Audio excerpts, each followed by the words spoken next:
Welcome, Sofia Huerta, to two Washups, one pro, a Santa Clara Bronco, or Orlando. No, gosh, I'm thinking in my Orlando days, not Orlando. OL Reign. There you go. NWSL star. Thank you so much for joining us. How are you doing? What is going on? Well, I just want to say I miss you both so much, and I'm so excited to be on two Washups and a pro. Although I do not consider you guys Washups, by the way. Oh, thank you. At all. I do. Wait till we get into this. Wait till we get into this. You'll see how much we're washed up over here. So on a complete pause though, I only Peloton, like strictly Peloton. And so I obviously can't bring my Peloton to the beach, which is where I gave her a running workout today, which is a run walk. And she sent me a text at 9 this morning, my athlete side, it kicked in and I went hard. 35 minutes, baby. I was like, I'm proud of you, girl. Way to go. Nice, Joe. I hadn't run in 2 years just because my back and my hips, my other hips, I think messed up. But I literally, Tina was like, Joe, when you hit 15, you must turn around. And I'm like, I hit 15 and I could see the pier and I'm like, I'm going to the pier and back. And then I regretted it as soon as my quads were cramping. I was like, oh yeah, God. This is what happens. So if you're done and then you start competing with moms on Peloton and you're like, this is oh my gosh. Yeah. Well, anyway, I just want to let you know that I also compete with moms on Peloton and I love it. It's the best. Good. Yeah, so fun. Yeah. All right. Well, let's start at the very beginning. Funny thing is, I don't even know if that many people know this about you, but I feel like everyone we get on is like, oh, I'm from Texas, New York, California, blah, blah, blah. You're from Idaho, which is that's right. Idaho, let's give a shout out to Idaho. Shout out to Idaho. Let's go. Greatest potatoes. Okay. So talk to us a little bit about growing up there, honestly, just playing youth soccer, and talk us a little bit into your journey of how did you end up at Santa Clara from Idaho? And did you want to stay West Coast or talk us through kind of your growing up process. Yeah. Well, I mean, everyone who knows me is like, you're from California. And I'm like, why? You just sound like a Californian. I'm like, doesn't even make sense, but thanks. I think that's a compliment.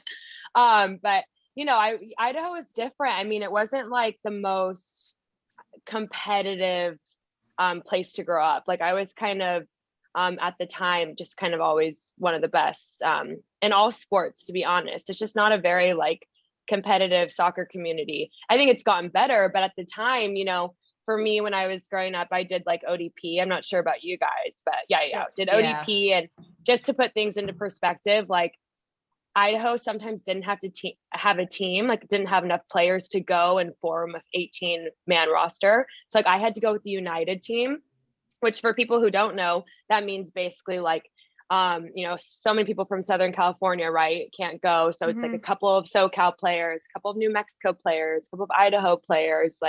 It's just a random team. Idaho sometimes didn't even have a team and I would just have to go. And thankfully I was would do well and get held over and stuff. But it just was I think it was way different than probably someone from California, just didn't grow up having a lot of competitive games. My team, Lavoie, at the time was just the best. We always won state and sometimes would make it far in regionals, but it was different. And then thankfully, because ODP, I got noticed by college coaches. I did want to stay on the West Coast, definitely wanted to go to California. So I was kind of looking at just Cal, Stanford, Santa Clara. And I don't know. I went to Santa Clara and I just loved it. I mean, just like you guys probably felt, when you went to UVA and UNC, you just walked on the campus and you were like, all right, this is it. And that's how I felt when I went to Santa Clara, which, by the way, national shout champion. out Santa Clara. There we go. Baby. Go Broncos. Proud Bronco. So I just loved it there. It was awesome. I had a really good 4 years there. And then I was obviously drafted.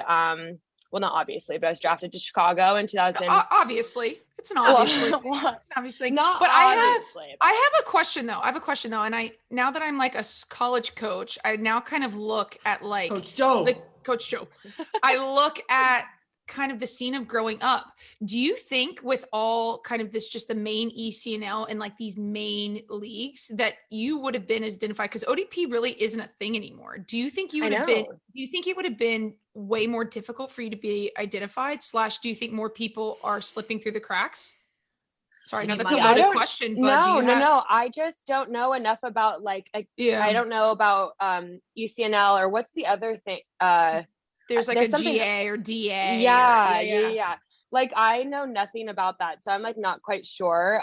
But like ODP was perfect for me because, you know, as I said, I didn't grow up going to like college showcases a lot. So a lot of coaches didn't really get to see me. And then when I went to ODP camp, it was like they were all there. I mean, you guys remember how it was. Like I remember my first ODP camp, and like where did you guys have it, by the way? In Idaho. West Coast. In Idaho, of course they did. Of course. Yeah, well, I just want to say, like, Idaho is actually really cool. It's so beautiful. Like, honestly, I quarantined there with my family, and like has the best hikes, and is like amazing. It's like a really great place to be. But yeah, it was in Moscow, which is like northern Idaho. I'm from Boise though, which is southern. But yeah, you know, I remember like the first camp I went to, there was like 70 college coaches, and I was like, what is happening? But that's how like I got recruited at ODP camp, at Region Camp. RIU, baby, Rhode Island University. That was always fun in July. I don't know where you had it, Joe.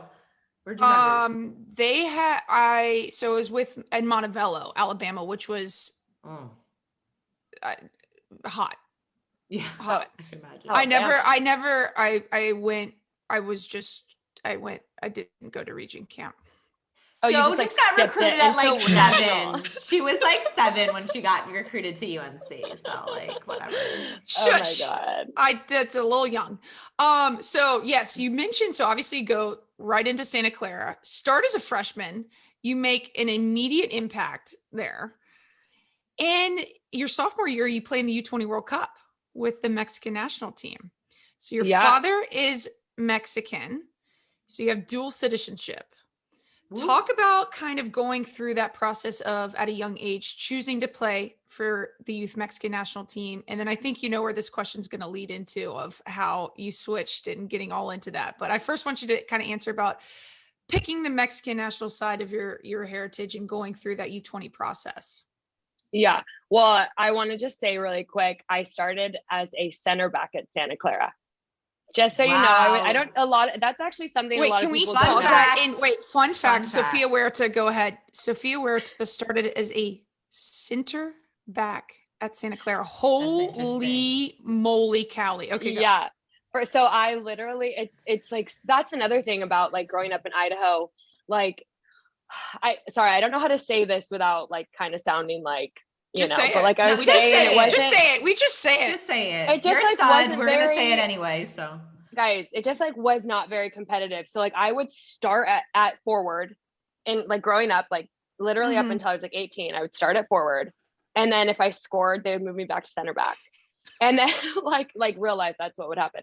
And then once I remember in club, like we had some pretty good forwards, then I just stayed center back. Like that's what I played. I would say from like kind of played all over, but I would say from like 13 to 15ish, I was just playing center back a lot. So that's where I was recruited mainly. So I got recruited to Santa Clara as a center, and everywhere. I got recruited everywhere as a center back. Went to Santa Clara, started half my freshman year there. And then something was happening. Like, I think we weren't scoring. And because I like had played forward a lot growing up too, we would play like 5v5s and I would score. And my coach was like, oh, we're going to move you up top. So I always wonder like, wow, what would it have been like if I would have stayed center back? Maybe it'd be a lot different, but it's just, people obviously don't know that because I'm like an attacking player now and have been for like basically my whole career minus the U.S. team. But let's get to that. Yes. We'll go back to Mexico. Okay. We'll get to that. So yeah, I was at Santa Clara, obviously like always had a dream to play for the U.S. team, as we all do growing up. And Mexico was kind of never really on my radar. Like obviously I had seen them play, growing up, my dad and my family and I would all watch like the Mexican national team play. I mean, honestly, usually the men's team, unfortunately, obviously the women's team probably wasn't broadcasted much when I was growing up, but like I knew that side, but it was never like a dream of mine to play for Mexico. And then I was a freshman in college. I got called up to U20 camp with the U.S., just one camp. I honestly don't even, I'm not sure if I got called up because I performed or if Jerry, my college coach, knew someone. Unclear, but I went to camp and I obviously didn't make the, you know how it goes. Yeah. I didn't make the I didn't make the U20 team, obviously. So then Mexico like had reached out to Jerry and said like, hey, we saw Sofia isn't getting called in. You know, we'd be interested in bringing her to camp. And initially I was like, no, I don't want to mess up like my eligibility for the U.S. If at one point they're interested in me, and then obviously I was told that youth teams don't, you know, really matter. And so I was like, okay, well, I'll just go to camp. Like Jerry had advised me, go to camp, see how it goes, like just see. And I went and I really liked it. I mean, obviously, like I didn't really grow up being too in touch with my Mexican side. I mean, I would like go to Mexico, visit my family, but you know, it just wasn't what I was experienced day in and day out in Idaho. So as you can imagine.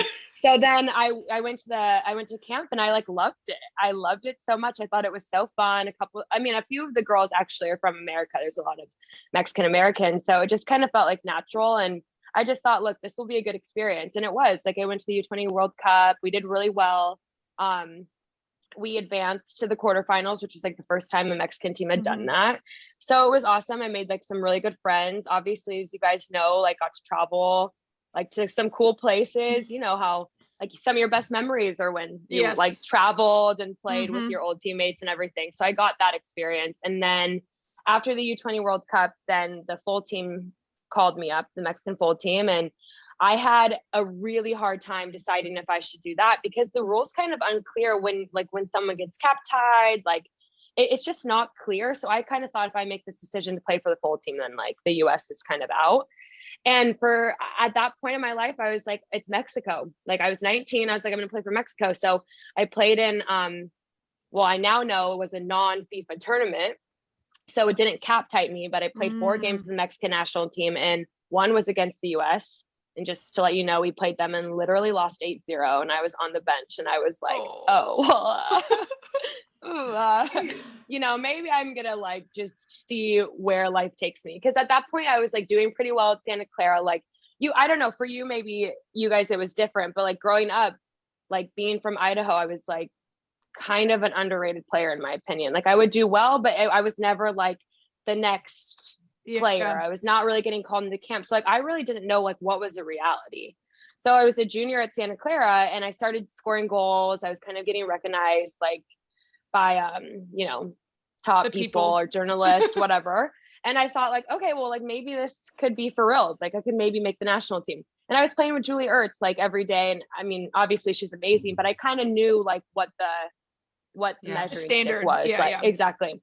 So then I just declined basically every call up I ever got in Mexico following that. And then 3 years, like a couple months into my 3rd year in the NWSL, so that was 2017, I got my call in with the U.S. team. But I hadn't switched affiliate, like I hadn't done the one-time switch because I don't know, I wasn't just going to do that on my own. I obviously was just going to see what was going to happen. Like if US never called me up, I probably would have stayed with Mexico. But they called me up and I just remember Rory, Joe, you know, Rory, like ran up to, Rory did. He ran up to me at training and he was like, Sophia, why haven't you switched your affiliation? I'm like, what are you talking about, bro? Why haven't I? Like, that's not in my control. I don't even know how to do that. I don't have FIFA's number in my phone. Yeah. And also, like, I kind of thought I was cap tied. Like, I just had no idea what was going on. And then obviously, like, I had to get that all sorted. And so, like, for the first, like, camps I was getting called into the US team, I couldn't play in games. I was just training. And then I think it was September, they were playing New Zealand and Colorado. In the morning of that game that I got my first cap, Jill had called me and said that my papers were processed and they were accepted. And so I did the one-time switch, which is like a very rare thing. Not a lot of people do that. So I can never play for Mexico ever again. Well, fun fact, you're the only player ever to play against US and for the US. So there you go. I wonder, you're probably the first in line. Definitely a Jeopardy question, that's for sure. Yeah. And I was like the first player from Idaho to ever play for Mexico, first player from Idaho to ever play for the US. Yeah, just you got a lot of firsts. You have every accolade in Idaho. Idaho, Sofia Huerta is Sofia Huerta owns Idaho. Yeah. That's amazing. So can you define what cap capsized for the people that don't really, maybe aren't huge soccer fanatics on this? So yeah, so the term is cap tied, which would mean that if I would have played in like an Olympic qualifier, yeah. Can I capsize? Get it right, Joe. Get it right, Joe. Okay, cap tied. Never mind. I understand now. Okay, so cap tied would mean if I would have played in like Olympic qualifying or World Cup qualifying with Mexico, and I would have played in one of those games, and I would have not been able to make the switch. Gotcha. So good But thing. you can people go back and forth on youth all the time. Like you see it on the men's side all the time, especially with US and Mexico, you know, because it's obviously it's like happens a lot, and they're just going back and forth. But the moment you play in a FIFA regulated tournament, then you've chosen. Very cool. Well, speaking of your women's national team career, we have talked to a bunch of girls about kind of trade scenarios, and we wanted to get into this with you because we know you're open and honest about it. But so you start your career at Chicago, have a great 3.5 years, and then kind of at this stage now where Jill's bringing you in and you're getting a lot of opportunity with the women's national team. I feel like you're the first person we've talked to that, I mean, if you don't know this, when you come into the national team, I feel like oftentimes it's like, this is where your opportunity lies, and that is it. Like, it's not like you can play center back and left back and center midfield. It's like, you're coming in as a midfielder, you're coming in as a forward, and like, that's where the opportunity lies for you. So you are playing outside back. And my understanding is that you obviously weren't playing outside back for Chicago, and that wasn't really there wasn't really an opportunity, or I don't know the details, but basically you weren't playing outside back for Chicago.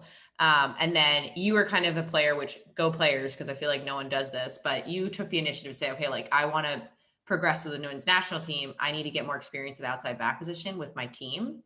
And then you requested a trade and obviously ended up in Houston. Talk about kind of that process, but also like, I feel like it's a really challenging position to be in as a player, where it's like, I don't even know if that's your favorite position, but like I'd be the same way. If you were like, you have to play like goalkeeper, I'd be like, okay, where do I got to go play to be goalkeeper? You know, like give me gloves, baby. I'm like, find me a club team that will put me in goal. Especially making that massive transition at like you had to make that decision. Like you couldn't go back to Mexico. So it's like, how do I make my one dream come true? And and you're like, I need time and playing time. So hey guys, talk about that experience. No, I know. I knew we would talk about this, and I'm like, okay, like there's just so much I could say. And I mean, it was obviously like a really tough situation for me. It was like a tough situation. It was hard to manage. I wasn't quite sure like really what direction to go in. So yeah, Tina, you got it pretty right there. I mean, I was at Chicago for 3.5 years where I was only playing an attacking role. Like I played in kind of the curse of being versatile, which I'm still dealing with it now, if you were wondering. But it's just it's like in 3.5 years I played the 9, I played outside winger, I played the 10, and I played the 8 in 3.5 seasons. I never stuck to one position. But the common theme was that I always played an attacking role. Okay. Right. So I'm in my 3rd season. Our attacking midfielder is hurt. And so I'm playing the 10, which I had never really played before. Not at like a high level. Yeah. Maybe in club soccer in Idaho, but not in college, not in pro. So it was an adjustment for me, but I did pretty well. And, I was scoring goals, and I know that I was obviously noticed by the U.S. team. And I think kind of what you said, Tina, like I think at the time they thought I was good enough to be on that like 23-man roster. And it was kind of like, where do we fit Sofia in? And as we all know, you know, it's a very common thing to convert a forward to an outside back. I mean, there hasn't been a surplus of outside backs for a while. And so it's kind of like, who can we Crystal Dunn is a great example of somebody. Crystal Dunn, Kelly O'Hara, like everybody, even Casey Kruger. I almost said short, but you know, she was a forward at one point and now she's an outside back. Like it's kind of what happened. So I totally understand the thought process behind it for sure. But it was difficult for me because I went in there. I'd never played outside back. I've played every position, literally even center back, as I just told you guys. I had never played outside back. And so, you know, you think about it, and this has been a dream of mine for a long time, and so I'm already nervous enough to go into camp with like Carly Lloyd, Alex Morgan, Megan Rapinoe. Like, I'm shitting myself already. And then I have to play outside back where like I'm just like not really quite sure. And I go back and forth with this because I'm like, well, if you're good enough, like Crystal Dunn, like you're able to go wherever and make things happen. But unfortunately, that's not really what happened with me. Like I was playing the 10 in Chicago. I'd go into camp and I'd play outside back, go back to Chicago, play the 10, go to camp, play outside back. And I just really felt like I never really felt comfortable, and to be honest, like, I don't think the coaching staff really trusted me, because in my year and a half there, I started 2 games and only had 9 caps.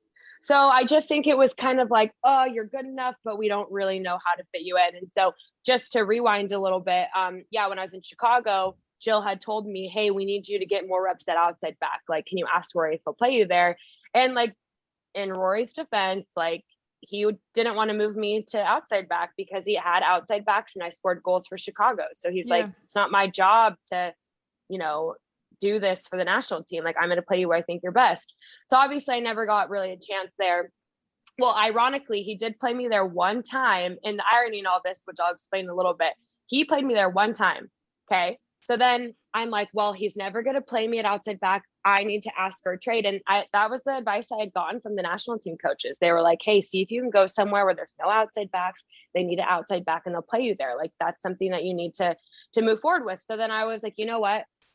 I love it in Chicago. I want to stay here, but I also think that you need to like sacrifice for your dreams. You need to give things up, and right. Like, and that's what everyone tells you. Yeah. Everyone tells you that. It's like, what are you willing to give up for the national team? Like, what are you willing to do? And so I had been told by lots of people, my agent, Houston like the Houston program, Chicago coaching staff, all told me this, that the trade was going to happen and that Houston had agreed to play me at outside back. So at the time, Houston was not very good. They were like kind of in the bottom of the table. And so that was really, in my eyes, the ultimate sacrifice, because I was going from like the number 1 team to kind of like at the time, they're obviously very good now, but was one of the worst teams. But I was like, you know what, I want to take this opportunity and just roll with it. So I get traded, and I literally don't see a minute at outside back. And that's why I'm saying that it's ironic, because at least Rory played me there like 1 game. At least I got 1 game there. In Houston, I didn't get 1 second. It was like I showed up there. I think I got there on like Saturday. We had a game Tuesday and I was playing the 10, which wasn't even my natural position anyways. It like everyone says kind of my natural position is like forward, outside forward. So then I go into Houston, I play the 10 and never saw outside back ever again. And I never got called in after that. It's also, never.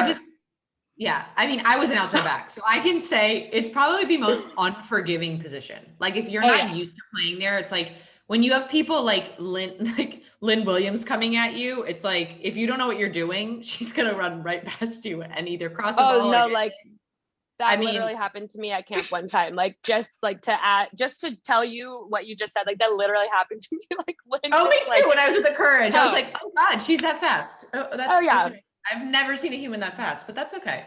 But I just think, I mean, but see, that's something we haven't touched on. And I feel like a lot of people assume that because like the U.S. team is very integrated into the league, that all these coaches are at their discretion. And that's just not the case. Like, there's plenty of players that, like, at the end of the day, it's like, I'm playing you where you're going to do best for this club. And everybody has a job. You want to be, like, I don't care if you want to be the next best center back of the national team. Like, you're going to play forward. And it's also just so challenging. There's so many good girls on the national team. It's like, I think some, you need a little luck, unfortunately. But well, and it's looking back on it, it's funny because this was so long ago. This was like almost 3 years ago when I was in Houston, and I'm like, holy shit, time goes by fast. A, but B, like, at one point, obviously I have to move on, but like, I think about how it went down, and, it was just kind of, it was just unfortunate. But to your point, Tina, like, so many things are not in your control. And that's obviously helped me like get over this process. Like, I kind of did what I thought was best. you know, I asked a lot of important people in my life, their opinions. Like I really sat down and thought about the pros and cons and like what's best case scenario, worst case scenario if I stay or if I go. And really it worked out, in my opinion. To me, it made sense to leave. Like it just did. And at the time when I first got to Houston, and again, yeah, everyone has a job. I think I really realized that during this whole process. Like it's a rough life out there. Yeah, exactly. Yeah. Everybody's got to eat. Exactly. And so it was like, I just think it was like, wow, guys, I literally moved my life. Yeah. Like, really? You could have just told, like, I would, you know, you really made me move everything. How do you think that you have kind of, I mean, that's tough. Like just straight up, that's tough. Like Joe also put in perspective the fact that she sacrificed. I know. Not to sound bad, but it's like you could have played for Mexico. I mean, no offense, but let's just like put things in perspective. Oh no, but no, but that doesn't. But so people say it to me all the time. They're like, "Do you wish that you would have played for Mexico?" And I'm like, "No." Like, that's the thing is, people still ask me today, like, you know, if you could have like not switched, you can go back, would you switch to the U.S.? And I'm like, absolutely, because you guys know how it is. Like, well, I'm born in the U.S., so I feel really like associated with that, and that's like kind of like what I identify with. Like I definitely identify with being Mexican American, but like you know, I want to play for like I want to play for the US team. And like again, you guys will totally get this when I say it, but like we're just so competitive and like we want to achieve the most. So like still till this day, even though it may not be a reality or it's far-fetched, like I still want to try and make the national team. I mean, you're in, so like you're young and there's still a big opportunity. There's a lot of opportunity. And it's not and so like so that like to me isn't really a thing. It was more so just like, okay, so I got traded, I went to Houston, I played the 10, I was the second, and I just know this because at the time I'm like, this is BS, but it's like I was playing midfield, and the only midfielder who had more goals than me was Lindsay Horan. She had 14, I had 8, which is obviously a big difference, but she had balled out that year, got MVP. But I was the next I don't want to say next best, but I was producing a lot as the 10. And so to not even get like an opportunity, exactly. That was more to me like, but then again, that's how you kind of handle it. There's so many things that aren't in your control. There are things that are, and there are things that aren't. And you have to just realize that. I think that's massive. Though. That's awesome. Do you think then going to the Reign, do you feel as if you're able to be like, okay, like I kind of have all that behind me. COVID kind of slowed everything down. Do you think you're now like, okay, now I'm in a place that I feel that I can fully be the Sofia Huerta that I want to be, rather than trying to fit a Sofia that, you know, maybe the national team wants or Houston wants or Chicago wants? Do you think you can be you now?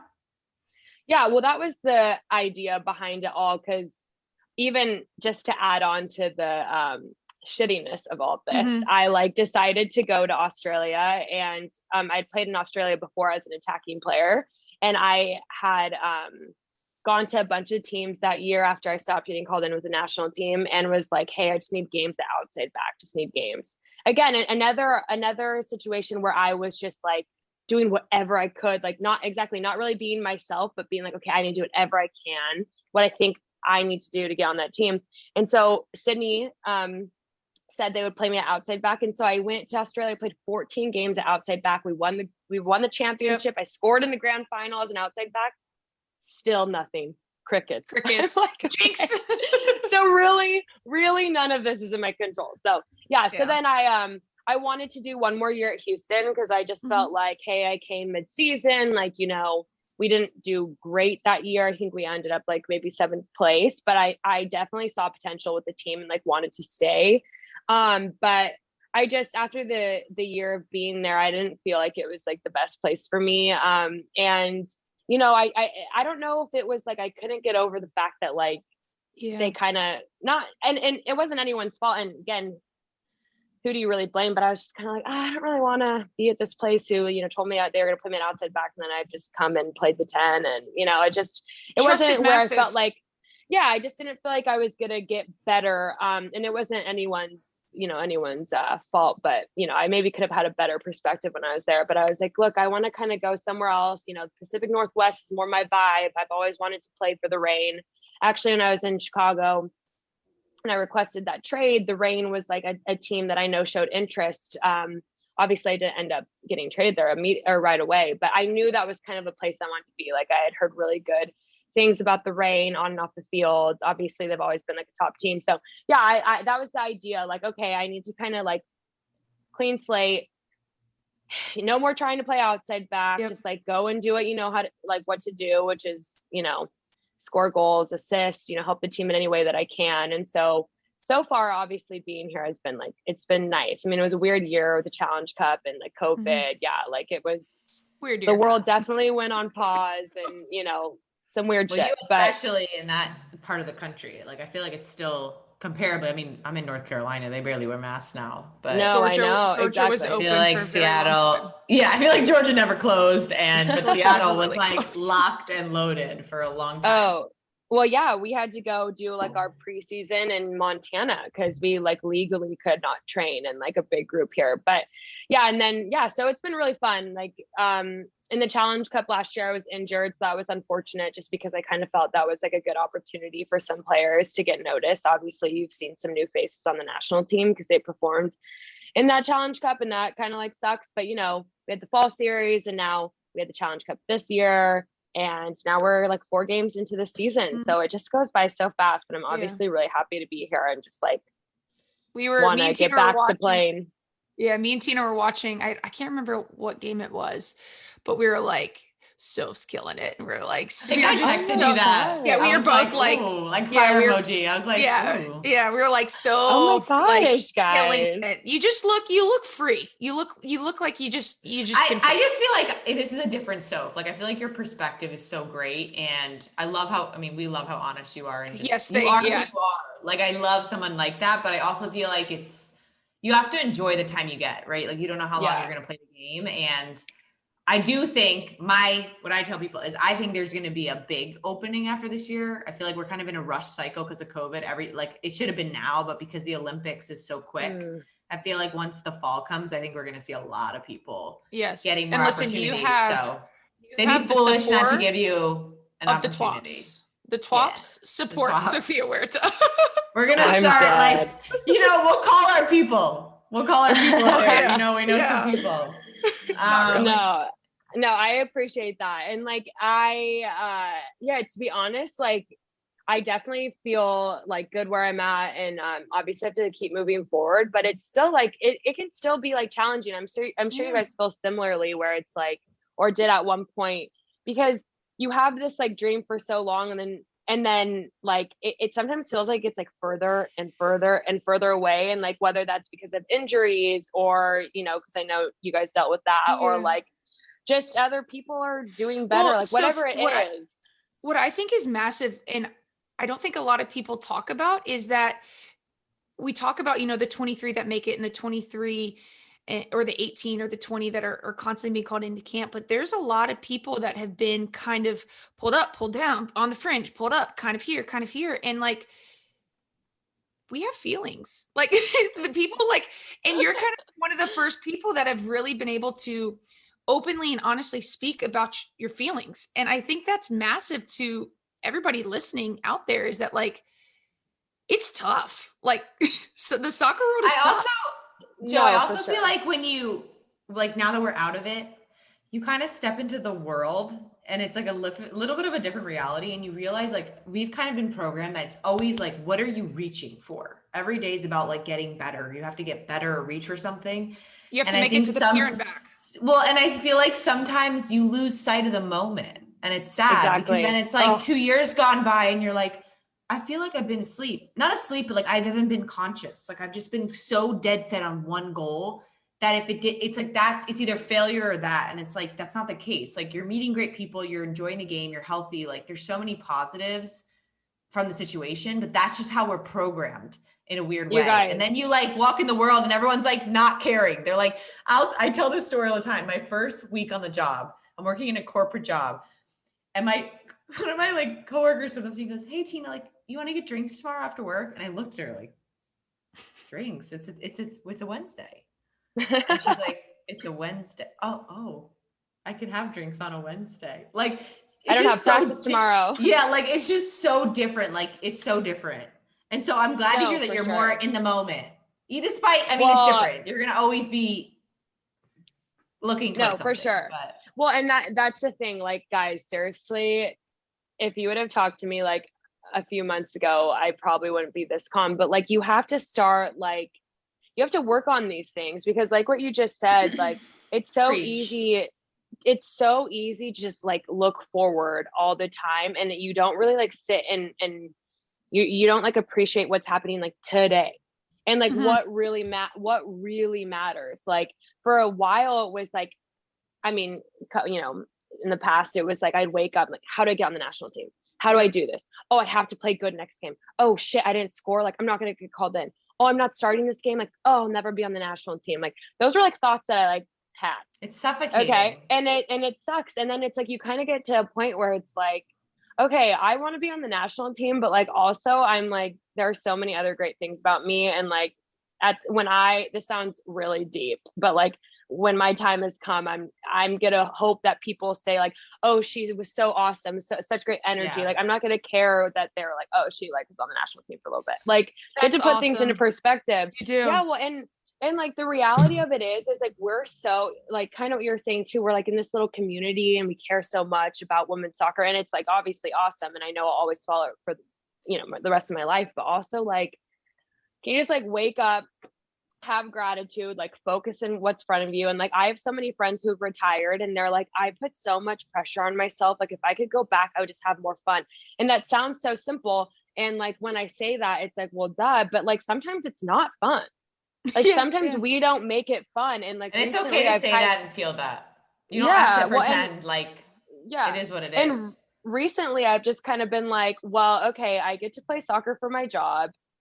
It's awesome. And like, just focus on what you can do. And if the national team happens, great. If not, like, I mean, that's awesome. That's awesome. So we want to get into something really positive, and more or less to get into this more because we think like you're awesome for doing this, but yes, 100%.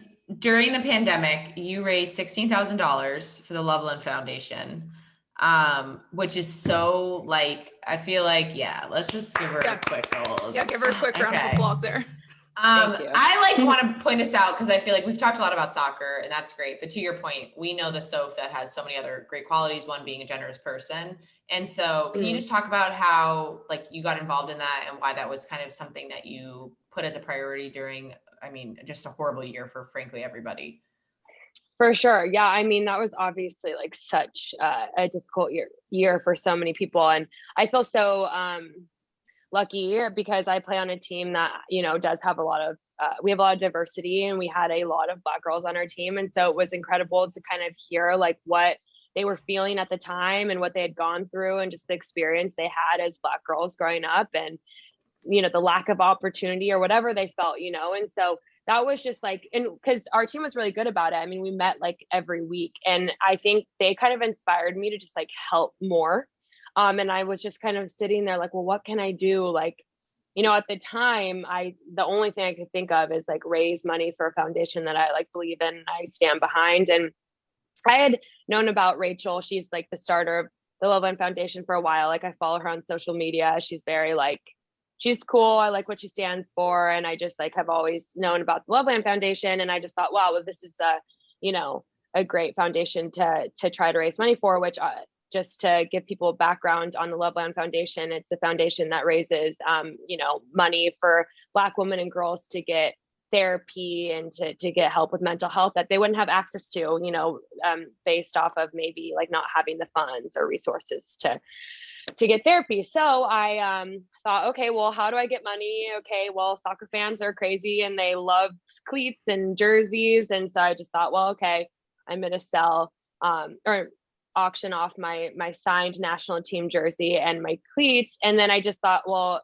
okay, well, I want to get more money than that. And so then I said, okay, well, I'll do autographs for anyone who donates more than $20. And so I literally had to go to Walmart and like print off like 200 photos of me, which is like great. I was so happy to do that and sign them all and like send it to the address and everything. Carpal tunnel. Wedding invites.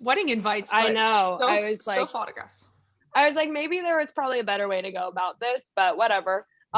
But yeah, it was just something that I wanted to raise money for. And I just knew like the soccer community is great. And, you know, they always like, I think at that point I knew people wanted to help, but I don't think people really knew what to do. And so I tried to give an opportunity to like, I wanted to take this opportunity for myself, but also everyone like, hey, you can donate to this great foundation. So it ended up being great. Like I was not expecting to raise that much money, but soccer fans are coming clutch. Crazy. That's so amazing. It was cool. That's awesome. So we have Soph, the soccer player. We have Soph, the absolutely amazing human being, but we also have Soph, the true fashionista.